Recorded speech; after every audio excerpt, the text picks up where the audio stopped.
All right. So, good evening, everybody. I'm Katie Meyer. I'm the government reporter and editor of Spotlight PA. I'm going to be your moderator for tonight's event. Thank you all so much for spending part of your Thursday evening with us. We are really looking forward to tonight's discussion. So, for those of you who are new to programming at Spotlight PA, just a little bit of housekeeping. We are an independent, nonpartisan, nonprofit newsroom. We produce investigative and public service journalism about state government and urgent statewide issues. We cannot do any of this work without you, our readers and donors who support us in many, many ways.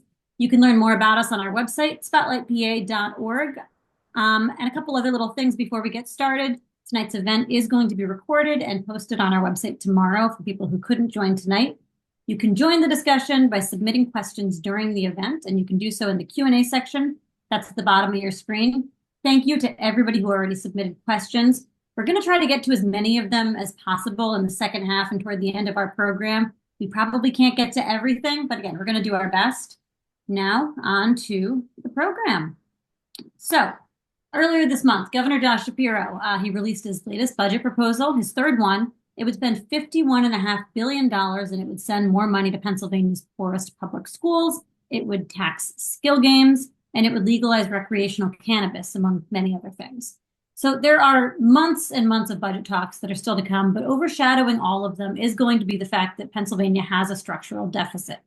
Basically, every year it spends more than it makes in revenue. And so to pay for this budget, lawmakers say they're going to need to use the last of Pennsylvania's $3 billion surplus plus and $1.6 billion from the rainy day fund. So a lot of money.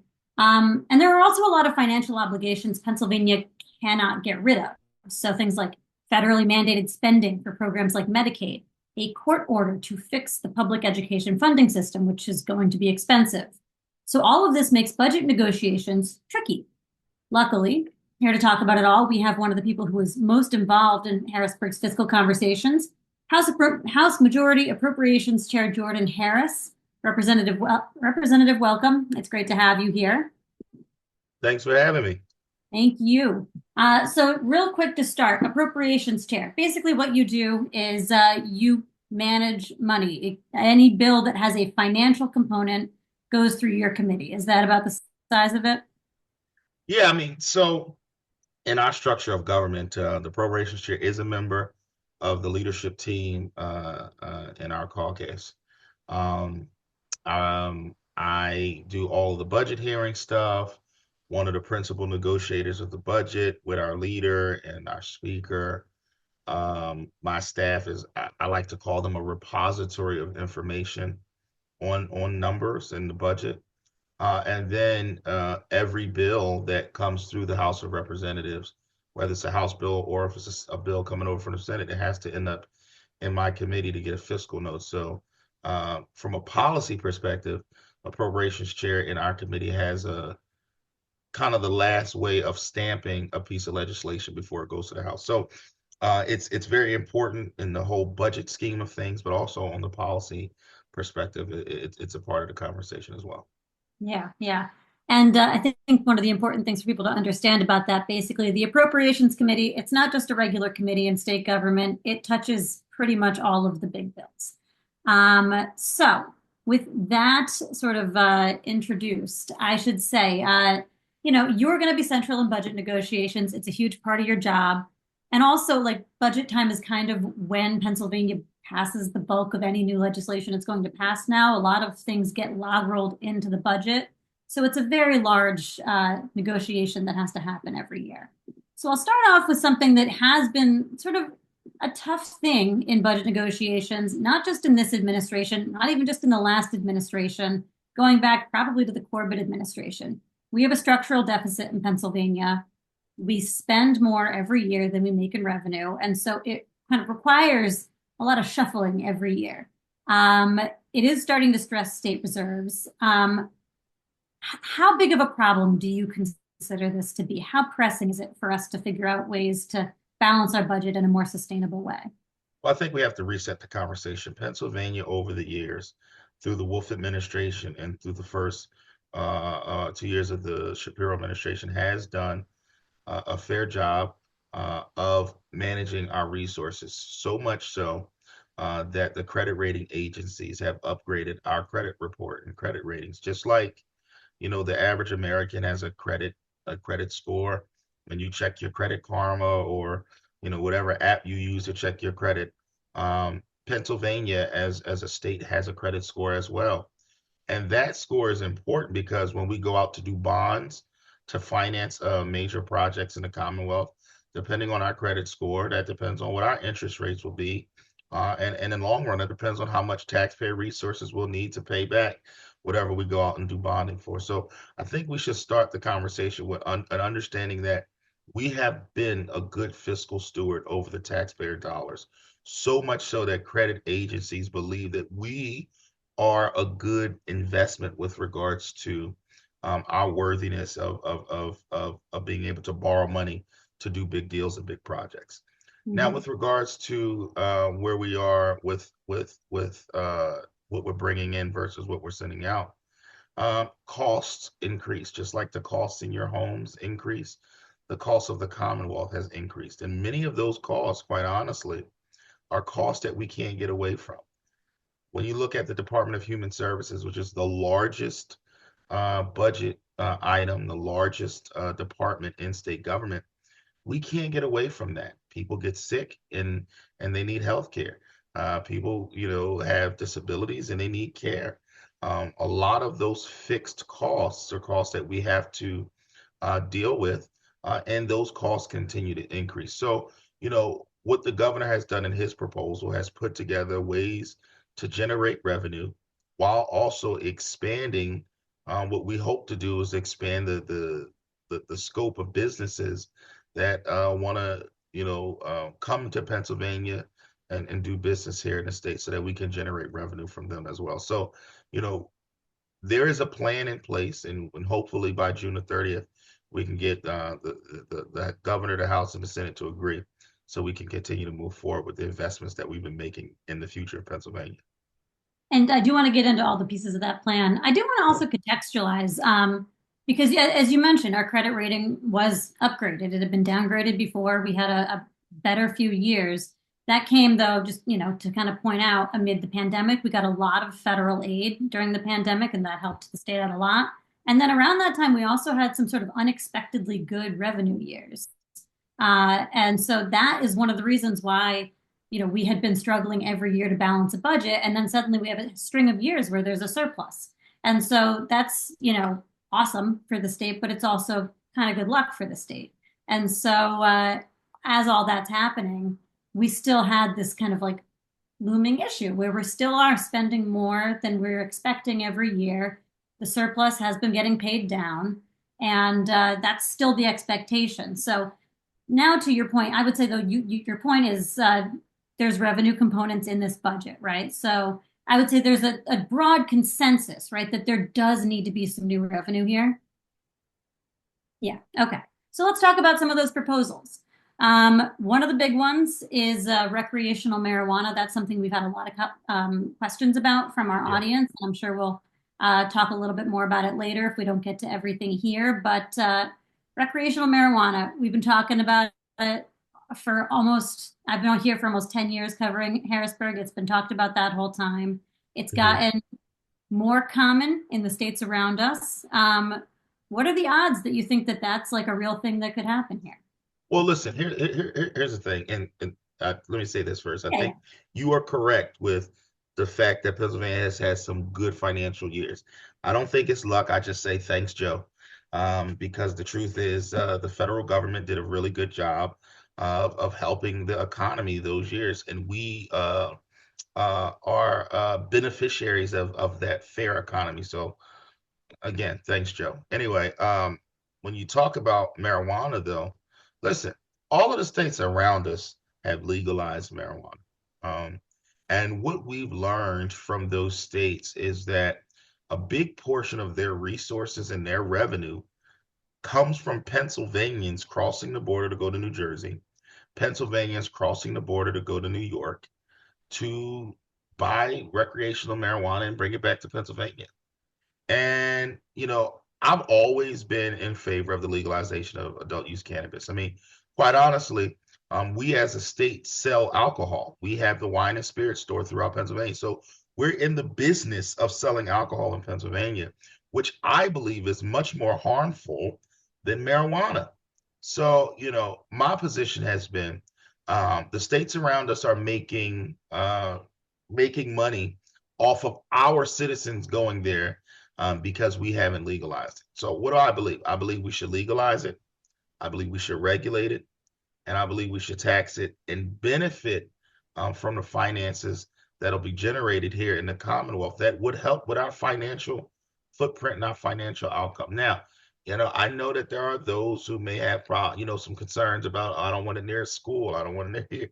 Yes, we can do those things, right? But we have to become serious about what we're going to do with regards to something that um, most states around us are doing, most states around us are benefiting from, and we're being left out in the cold and leaving hundreds of millions of dollars on the table for something that is not more that is less dangerous, some would say, than the substance that we actually sell, which is alcohol.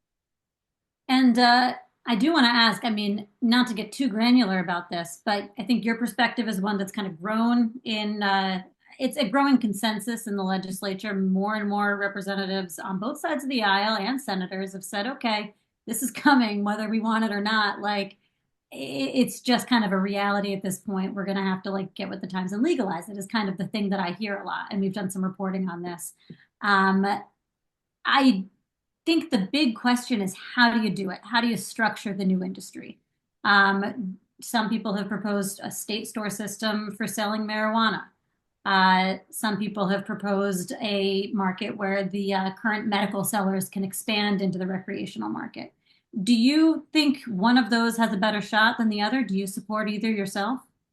I mean, I look, here's where I'm at. I want a system of legalized adult use cannabis that provides for regulation, keeping out of hands of young folk, um, generating revenue, creating economic opportunity for all throughout the whole spectrum, from grower processing to dispensaries to deliveries to transporting.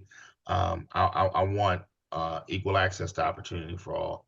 And I want criminal justice reform. I mean, anybody who knows my work knows how interested and active I've been in the criminal justice space.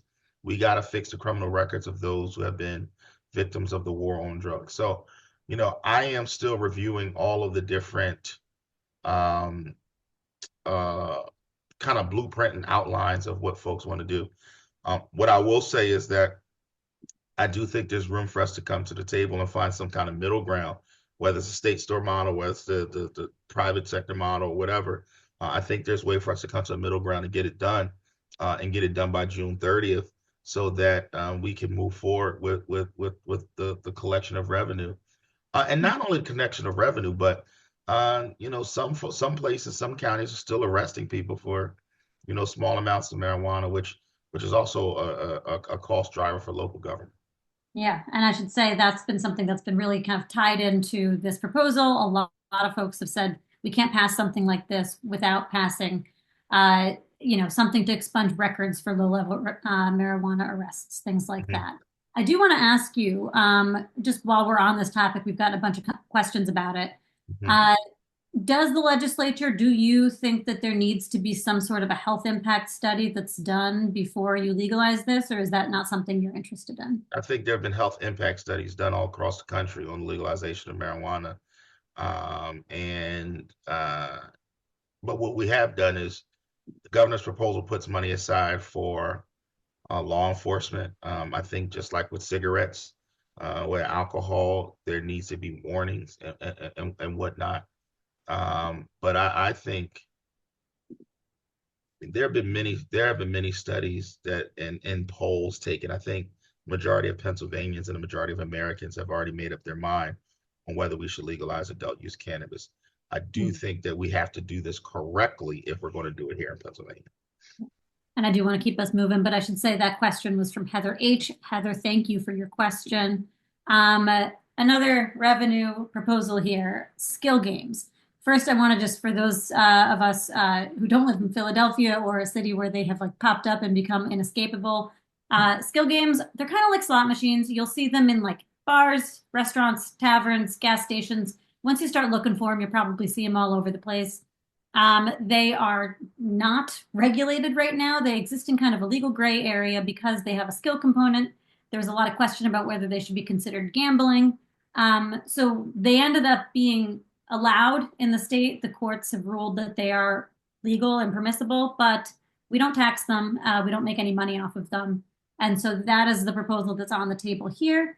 Uh, Tell me about that. That's kind of, it's a tough one because there are a lot of interests with a good amount of money that spend it lobbying you guys and trying to push for the things that they desire in this debate. Casinos, the skill game lobby themselves, video gaming terminals, which are a separate type of thing that can only be in a truck stop. It's a lot. How's it going? Yeah, I mean, here's the thing. This is what I've tried to explain to people. Skill games are here in Pennsylvania. They are already here. They exist. If you go, go in certain counties and you go to a truck stop, you go to a rest stop, you go inside, you'll see, three, four, five, six. Listen, if you go across the street to the gas station right across the street from the Capitol, right now, it's a gas station right on the corner. I think that's Forrester, right? Is that what it is? Yeah, if you go right there, right across the street, it's a gas station. Right at that gas station, there are skill games in that gas station right now, right? They are here in Pennsylvania. Here's what's not happening. They're not regulated and we're not taxing them, right? So while we have the whole casino piece going on and you got VGTs and all these other things, skill games are here. They're not regulated, so you don't know if they're taking advantage of people or what. I'm not saying they are, but you just don't know because they're not regulated, right? And in some places, I mean, I've seen in Philadelphia, you go into one place, they've taken a store and sectioned off half of the store. There's like 15 terminals, and they've created their own kind of like casino parlor, So for me, I do think that we should regulate skill games in Pennsylvania. When you regulate them, you can say how many can be in a certain location. You can say where these games should be able to be, and you can put them on parity with what we're taxing the casinos, right? The other thing is the Pennsylvania lottery, which we know serves older Pennsylvanians, is saying that they're seeing a dip in the lottery fund because of these skill games, which means that we're going to see a dip in services that we're providing to our seniors. We could fix that by taking a portion of revenue from skill games and putting it over in the lottery fund, which is in the governor's proposal. And then the rest of those resources can go and help us generate revenue for our bottom line. So, for me, this is not a conversation about whether we should have skill games or not. They're here. The question that we as a body have to answer is, are we okay with them being everywhere? Are we okay with us not receiving tax revenue? Are we okay with us not having a say of where they're going to go? If we're not okay with that, then we have to pass legislation to regulate how skill games will play out in the Commonwealth. And I do want to say there was a question about what skill games are, how do they work from Terry and Don Jr. Hopefully that answered your question, but if not, send us more about what's going on here. I do want to ask you, Representative, I mean, so I guess as a note of context, this is, I would say, in line with a group of taxes that we kind of call vice taxes, which is the easiest thing historically for the legislature to pass when it needs money. Expanded gambling over the years has been used to fill budget gaps. And it's kind of been in lieu of like larger taxes, broad-based taxes like sales income taxes increases. And a lot of the time they haven't yielded the revenue that we think that they're going to yield. There were a lot of big estimates, for instance, during the Rendell administration when they were expanding gambling that just didn't end up coming true. Do you have any more confidence in these skill game projections? Well, look, we're basing our projections off of what we see them making right Because now, they already exist. right? And so, we're their estimates. I mean, here's the tricky part. All budgets are estimates. You know what I mean? When we put together how much we believe we're going to bring in tax revenue, it's an estimate. When we put together how much we believe we're going to spend, it's an estimate. Now, we've done a fairly good job with our estimating to where we're, in the margin of error with regards to what accountants look like. We as Pennsylvania, we're always in that margin of error to where we do well on our projections. But all of this is projections, So here's what I know, though, for sure, is that there's money being left on the table that could be funding many of the things that people who are watching this care about. And so, again, this is not a conversation about whether we should do it, but this is a conversation over whether you and I should benefit and whether our general fund should benefit from what's actually happening. I mean, there's so many things I need to get through to ask you, but one thing is related to skill games, and that is public transit funding. I ask this because the two issues have been really tied together, especially by Senate Republicans.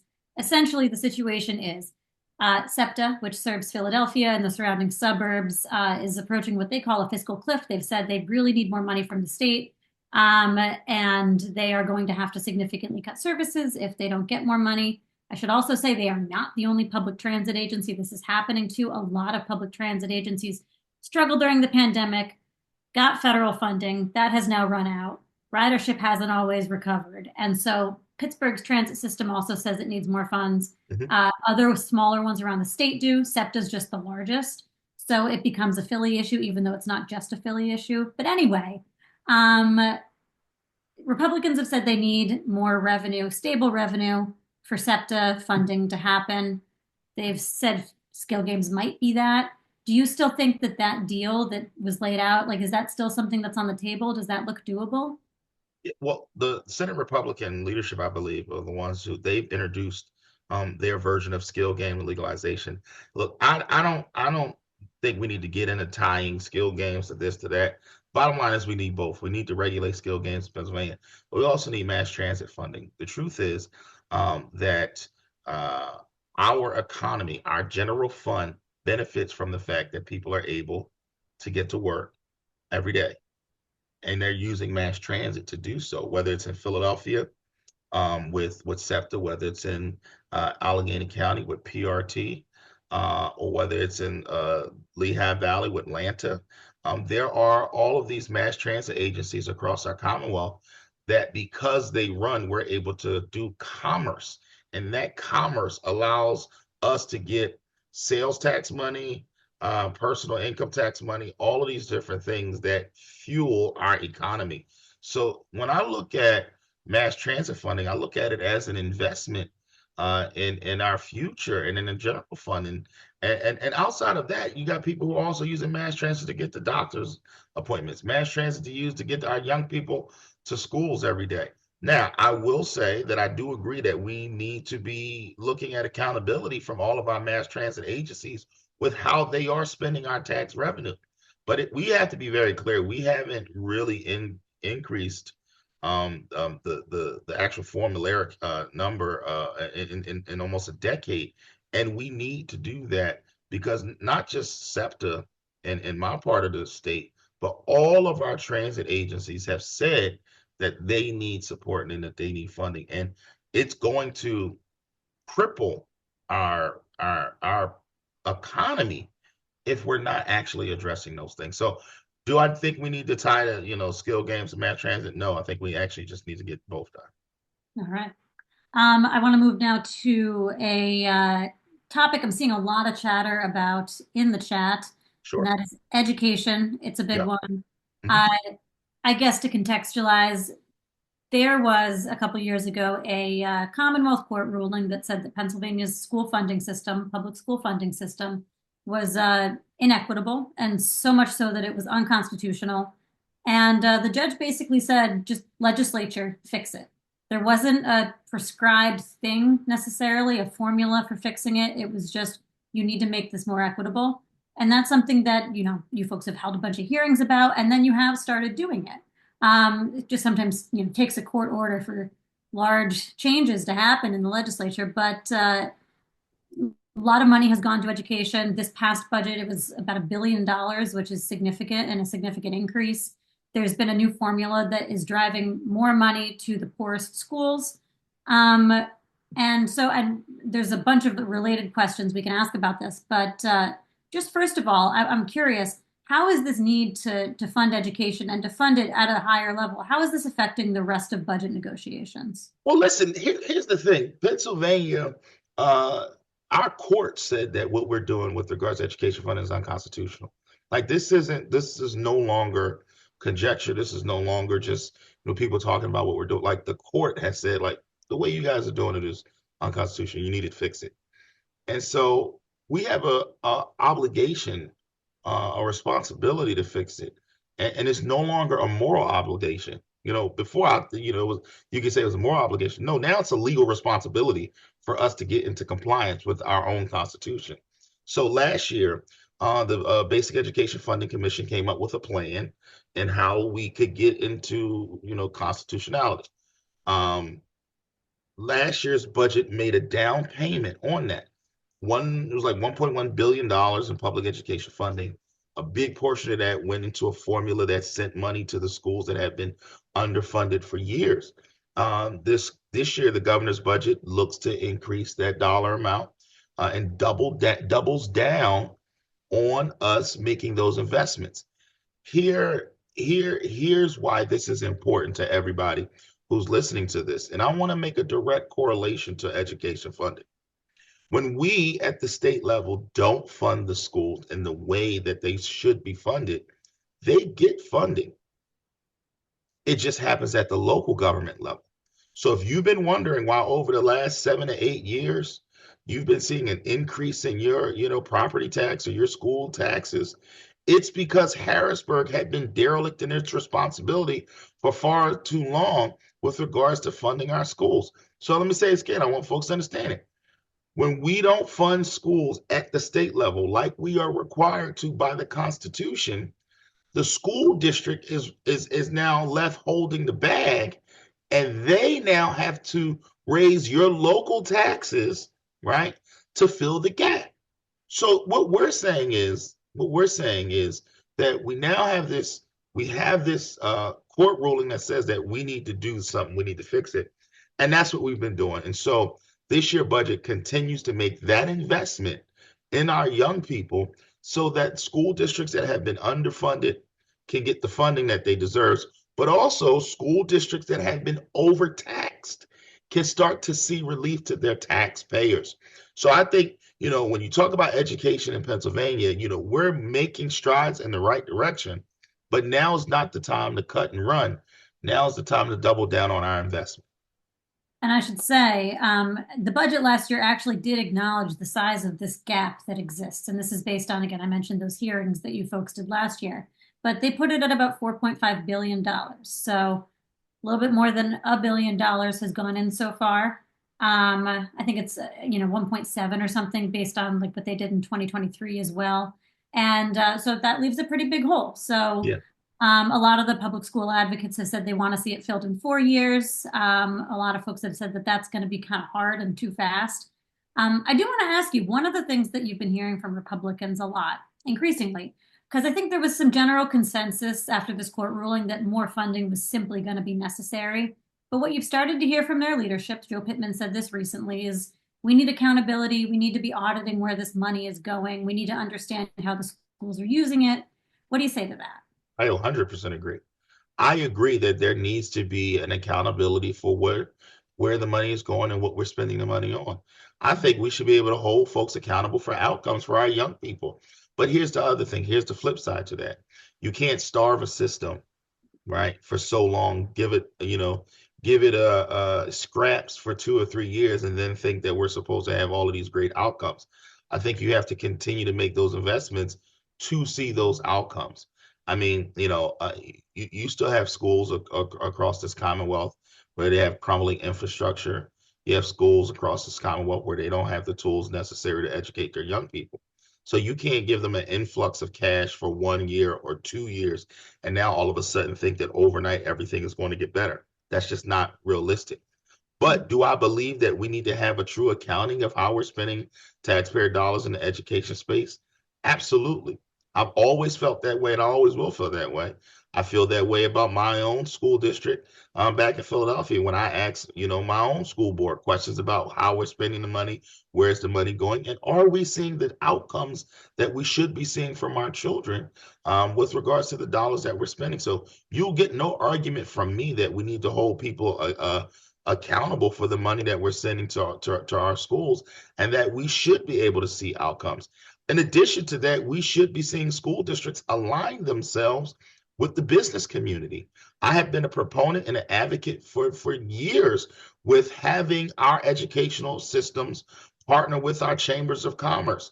Listen, if we're trying to train young people in high school to be prepared to go out and get a job or go on to some type of a secondary education, then that needs to be partnered with talking with the business community and finding out what are the skills that we need our young people to have so that they can be successful in the future.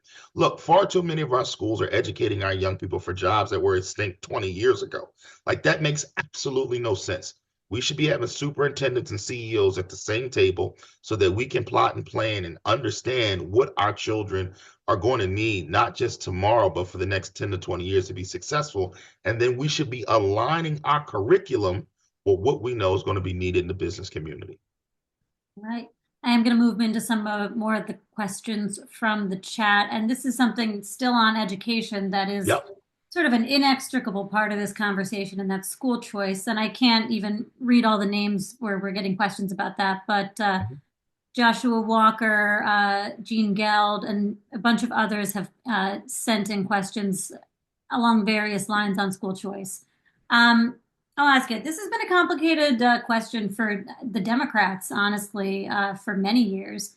But tell me a little bit about specifically the proposal to create a voucher program in Pennsylvania.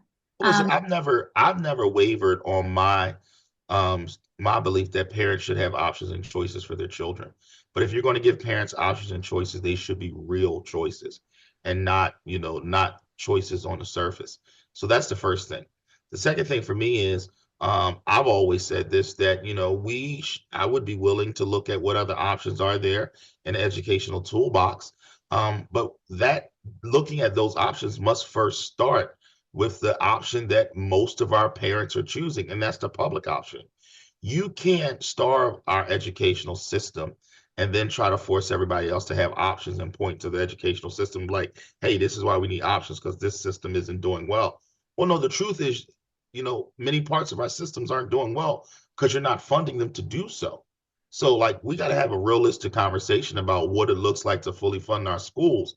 And once we have that conversation, and once we've done that, once we fully funded our schools, then we can have the conversation about what other options should be out there. Look, I'm a former educator. I know all children don't learn alike. So I understand that there's different modes and modalities of education that our students should be having. And I'm not opposed to that. But what we have to do first is address the constitutional issue that we have, and that's the fact that we're not funding the schools that we are responsible for, the ones that we own and operate. We're not funding them to the best of our ability. So we need to do that before we look at what other options we could be having here in the Commonwealth of Pennsylvania. And then if we do have options, they must be real options. They must be options that are going to accept all of our children. They must be options that are not going to discriminate against any of our children. So, it's nice to say the word choice, but we got to make sure that they're real choices. And I should contextualize a little bit here for anybody who is not up on this. Over the past few years, there have been a lot of conversations about school vouchers. That would be a system in which, in some form or another, the state directly funds children's tuition to a private school. So it could be a parochial school, it could be some other private school. Probably wouldn't cover all of the tuition. These are often expensive schools. But that would be the idea. The proposal that was circulated a couple of years ago was going to be specifically targeted at students in poor districts. I should also say we already have a program that's pretty similar. That's known as EITC or OSTC. EITC gives tax credits to businesses that fund private school scholarships. So another way, there's kind of an extra step, but it's still state money going to private school tuition. EITC is not limited to poor schools. So a lot of kids can get that. So all that to say, these are some of the options people talk about when they're talking about school choice. But And so Katie, let me say this though. sure. Here's what most folks may not know. There's money left on the table in all of those tax credit buckets. Last time we checked, OSTC was not oversubscribed, and neither was EITC. So, you know, to say we need to get to say we need more and more options, I hear that, but we're not even fully utilizing the options that we do have.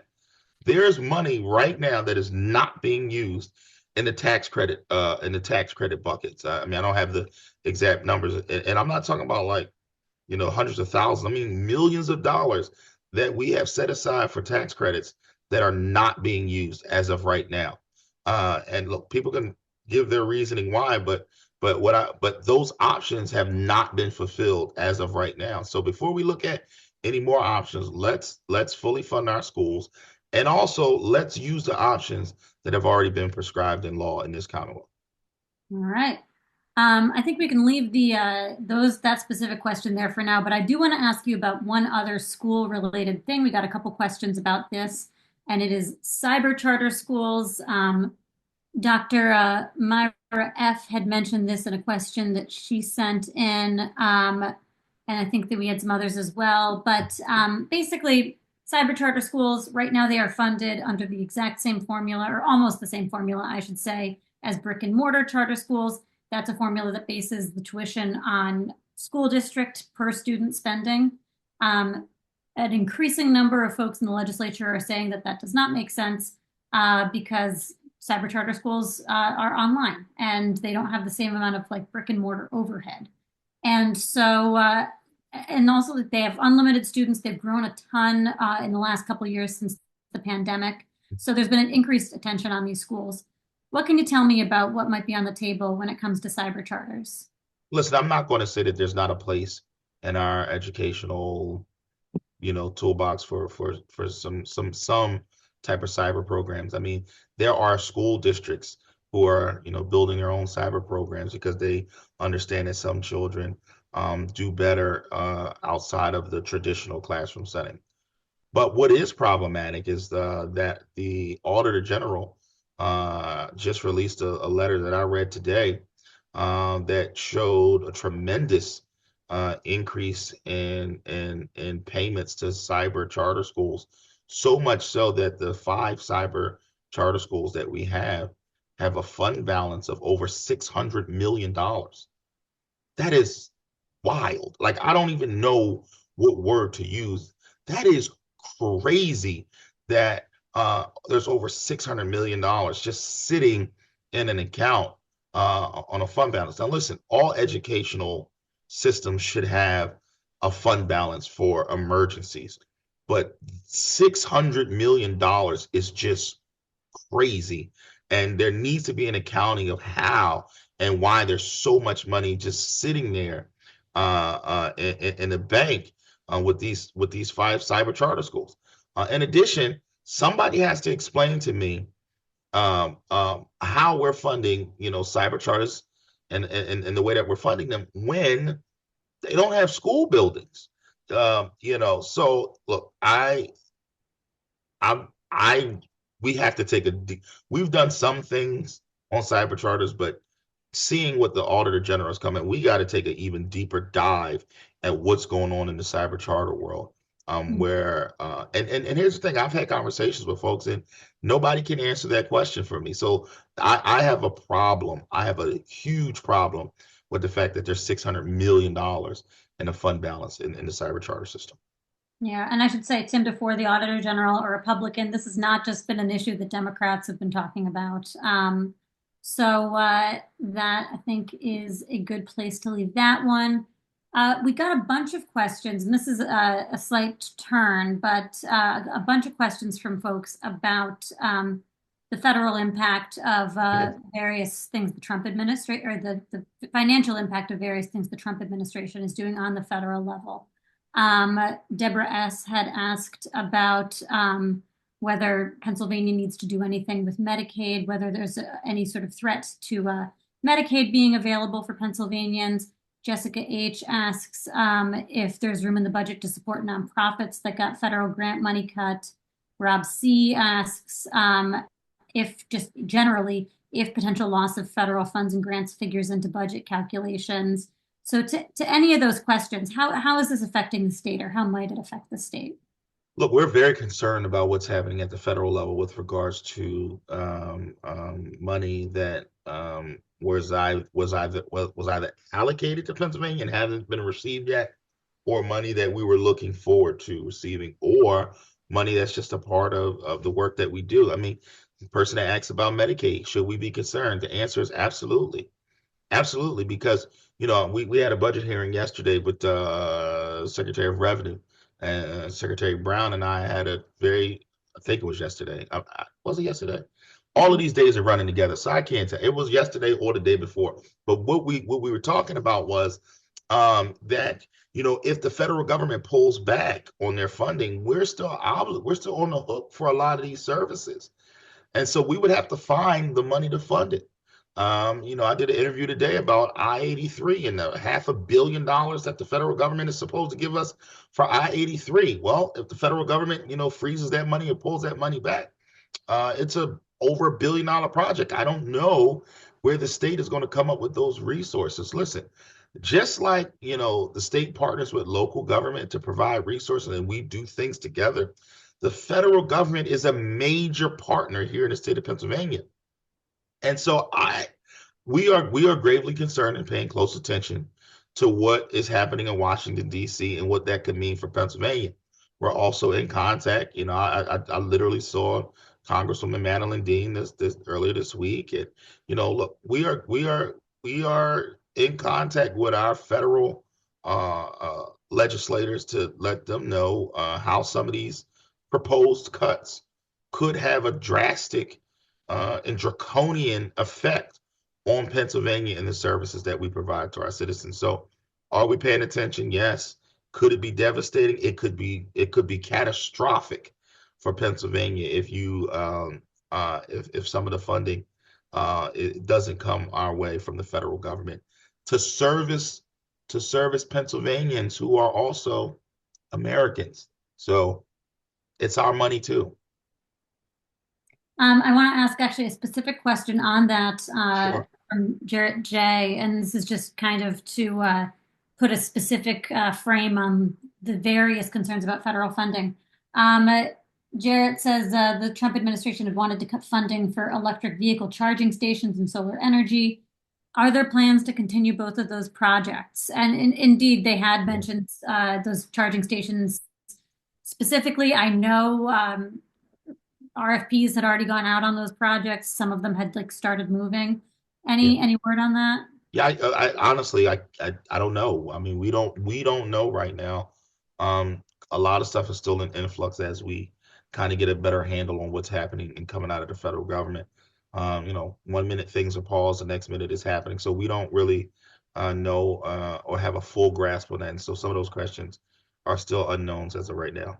We have a question here from JS, who had said they didn't see in the governor's budget any programs specifically targeted at the needs of rural communities in the state.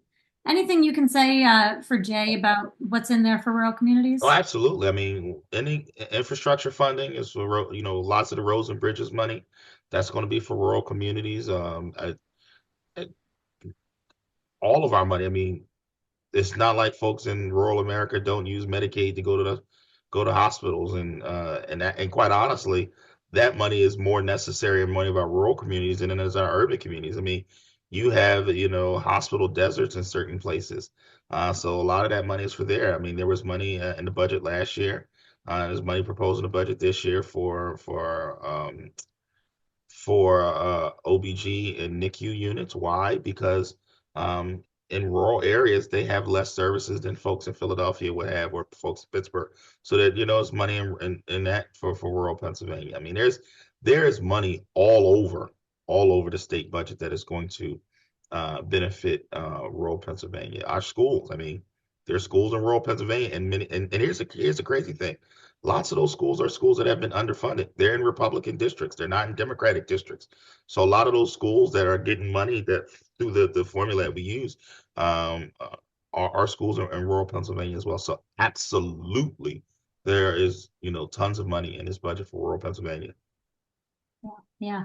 And I think Sterling Johnson, who just shared a spotlight article that our great reporter Marla Parrish did about some of the proposals for rural parts of the state. If anybody wants to Katie, look at real quick. that. I mean, I'm Yeah. sorry. Just think Hi. about it today. We talked to the state system, higher education. Oh, sure. Uh, most of the schools most of our PASHE schools are in rural Pennsylvania. So when we talk about funding for those schools, not only are those schools in rural Pennsylvania, most of those schools are the number one or number two employer in Mm, those places. So, look, I'm a Millersville grad, not, and you may not call Millersville the city itself rural Pennsylvania, but Lancaster County, many parts of Lancaster County is rural.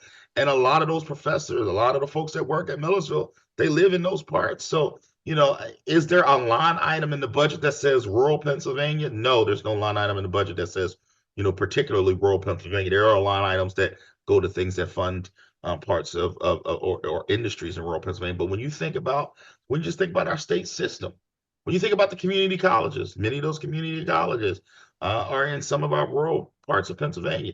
They get funding, and the funding that they get spurs the economy in many of those places. yeah. Another question from Sterling, sort of to that point, actually. Wants to know if you can talk about low-income housing. Any proposals for low-income housing, not just in cities, but across the state. There are some things in the budget and in Shapiro's proposal this year, aren't there? Absolutely. There's money in the budget for increase in fair funding. There's also money in the budget around money for first-time home buyers. Many of our municipalities and local governments have funds for first-time home buying. We want to do that as well. But the money in fair is more money for us to build affordable housing. In addition to building more affordable housing, there's money in the budget to keep people in their homes. There's $50 million in the budget to create a program to help folks who have needs to fix up their homes so that they can stay in their homes and provide grants for that. So yes, there is money in the budget. Additionally, maybe 4 or 5 months ago, the governor signed an executive order to actually start a task force to look at housing across Pennsylvania, and affordable and workforce housing is a part of that. So I am a huge proponent and support of affordable housing. And we need to do it not just in cities like Philadelphia, Pittsburgh, but honestly, there's a need for affordable housing in rural Pennsylvania and all across this Commonwealth. Yes, there's money there, and we need to continue to fund those things. And I should flag, because we had included in some of our budget coverage, the governor had also kind of thrown his support for the first time behind proposals to expunge certain eviction records. So Yes. kind of remove a barrier that some people have to getting housing at Izzy all. Smith is Ishmael Smith Waddell is one of our members who has been a champion of eviction sealing. It was myself, him, I think Rick Kajewski, and maybe Liz Fiedler. Last term, I think we had a bill together, but Ishmael Smith Waddell has been really leading the charge from our caucus on eviction ceilings. Yeah, yeah. A big question that has been a real perennial one in our state. This is from Diane M. Will Pennsylvania's minimum wage be increased? Our minimum wage, 7.25 an hour. You folks talk about it, I think, every year. How's that looking? Yeah, so in the budget there is another push for increasing the minimum wage. Look, it is abysmal. I mean, West Virginia has a higher minimum wage than us. And we should be ashamed of ourselves that we haven't increased the minimum wage in Pennsylvania since I think it was 2009 or something like that. We should be ashamed of ourselves that we are at the federal line. And for everybody that thinks that there's not people making the minimum wage, that's not true. There are folks who are making the minimum wage, and we need to do better. And honestly, me and Secretary Brown had this conversation on the floor during the budget hearings. Increasing the minimum wage would generate another $120 million into our budget. It would also see a lot of people getting into a place where they don't need some of the services that we provide. On the flip side, if we don't raise the minimum wage and those people stay on those services and the federal government pulls back, their funding, we may be on the hook for those services, and or people are just get kicked off them. So look, that is a big issue. And for us, it should be a moral issue. No, we shouldn't be paying people 7.25 an hour. That's just ridiculous in 2025. So yes, we are still pushing to increase minimum wage. I do want to. Somebody said something about affordable housing needs to be more than just for low income. When I talk about affordable housing, I talk about affordable housing from the perspective of workforce housing, and understanding that yes, there are middle income folks across this Commonwealth who are getting priced out of their homes as well. So yes, affordable housing in my mind includes those folks as well. Yeah. I want to ask a question from Jim G. And this is something that has a long history in Pennsylvania. Jim asks, will the governor address the failure of Pennsylvania to enact a 2-year window statutorily or by amendment for victims? Jim's referring to a long-standing conversation about creating a 2-year window in which victims of sexual abuse who are abused as children can sue their abusers, even if the statute of limitations has expired. Pennsylvania used to have a very, very short statute of limitations for these crimes. You guys also already passed that once, and then the Wolf administration bungled it. It happened a couple years ago. They did not advertise the amendment properly. It never went to voters. It has to be passed again. What's the latest on that? Look, House Democrats have passed it several times, and we don't have a problem passing it again. We need our folks across the chamber to do the same. So we are committed to doing it, and it should be done. Mhm. And what's the Senate's holdup on that? Last session, they were trying to tie it to a voter ID Yeah, and it doesn't need to be tied to anything, Mhm. period. It's something that needs to happen in Pennsylvania. We should just do it. All right. Full stop. I think we have time for maybe one more question. Here's one Do it. that struck me because I was like, I don't know the answer to this. Maybe you'll find this to be interesting. This is from Michael R., who asks, what specifically prepares you as a committee chair to work through the data management issues that will come up in budget negotiations? It's something I've never thought about. Does that come up? I have an amazing staff who are in their own, they all have their own departments that they oversee and that they're experts in. I mean, these folks are brilliant in their fields. I mean, I have a PhD who works, who literally works in the appropriations office. And these folks are really bright and brilliant. And we have all of the different software that we manage and spreadsheets that we look over. And when I first got here, it was literally a crash course for me. I mean, I'm not an accountant or anything like that. I don't have a financial background. I know people, and I know the people that are behind the numbers. They know the numbers, and the reason why we work well together is because they educate me on the numbers, and I reinforce and remind folks that these aren't just dollars and cents or numbers in a line item, but that the dollars and cents that we vote on in a budget represents people. It represents a mother who's now able to feed her children because of those dollars and cents, or not, because we don't fund, or a school that is able to have an art teacher, or not, a school that's able to have a counselor, or not. So there are real life ramifications to the dollars and cents that we put in those line items. And so they manage a lot of the data in my office with my budget analyst and my executive director and all my chief of staff, all of those folks. They pull it all together and we sit down and we go over these things often. And that's how we make our decisions. All right. And actually, we have 3 minutes left, and I do want to, hopefully, I'm not opening a can of worms, but, we had an anonymous question that came in I thought was interesting. The governor had proposed a small increase for home care funding, something that affects a lot of people with elderly loved ones, people who need help at home. This person was asking, is there any hope for additional funding to help folks on something like this? Absolutely. I think direct care workers need a raise, and we need to raise our rates that we're paying them.